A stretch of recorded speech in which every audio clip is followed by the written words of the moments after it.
This is NBC Nightly News, Wednesday, October 17th. Reported by John Chancellor. Good evening. The Middle East war produced developments all over the world today. The oil-producing countries of the Arab world decided to use their oil as a political weapon. They will reduce oil production by 5% a month until the Israelis withdraw from occupied territories. If the Arab countries keep that pledge, it would reduce their production by almost 50% in 1 year. There were diplomatic maneuvers at the United Nations, in Washington, and in Cairo. And there is a savage and possibly decisive tank battle raging in the Sinai Desert. The decision to cut back on oil production as a weapon against Israel was taken at a meeting in Kuwait, which was attended by the Syrians and the Egyptians as well. Less Arab oil won't hurt the United States much, but it will pose quite severe problems for the Japanese and especially for the West European countries. Here's a report on the meeting in Kuwait. Even before today's meeting began, there was an announcement in Kuwait that prices for Arab oil were going up. A huge increase voted in an overnight meeting without even consulting Western buyers. Then the ministers began what was to be an 8-hour meeting, resulting in their decision to reduce the flow of oil to America and other nations supporting Israel. The cutback will be 5% for the first month and an additional 5% for each passing month until Israeli forces leave occupied Arab land. The ministers added an appeal to the American people to stand beside the Arab world. For countries like Kuwait, where these wells are, or others like Saudi Arabia, there's no real economic penalty in reducing the flow off the docks for the U.S. They make so much money on their oil, the loss will hardly be noticed. But Kuwait and Saudi Arabia are still not anxious to completely destroy their relations with the U.S., and they were able to persuade more militant Arab ministers who wanted to boycott America completely or nationalize U.S. facilities. Robert Hager, NBC News. Every day, refineries in the United States rely on 26 million gallons of crude oil from the Middle East to keep operating at full capacity. That is only 5 or 6% of our daily fuel needs, but if in the months to come the Arabs cut it off gradually, as they threaten, by next summer the shortage will be far more serious than it was this past summer. Oil production in this country is running at about 100% of capacity.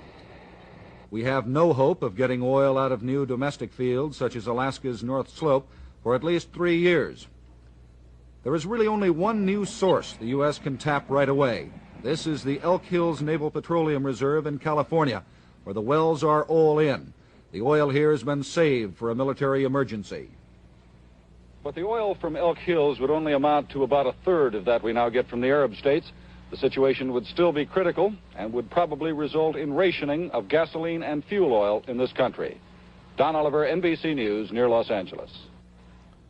At the United Nations today, in answer to a question, Israeli Foreign Minister Abba Eban said that Israel will certainly be ready for most substantial compromises in peace talks with the Arabs. He also proposed a ceasefire in place.